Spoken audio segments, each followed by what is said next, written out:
શું નતું કર્યું એનું પરમણ મને પૂરતું ના મળ્યું. એનું પરમણ મને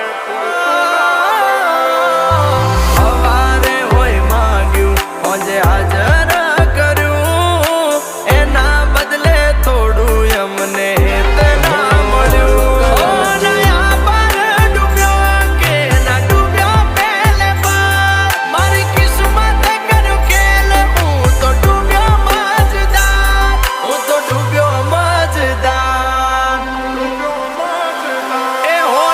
સવડા મારા તૂટ્યા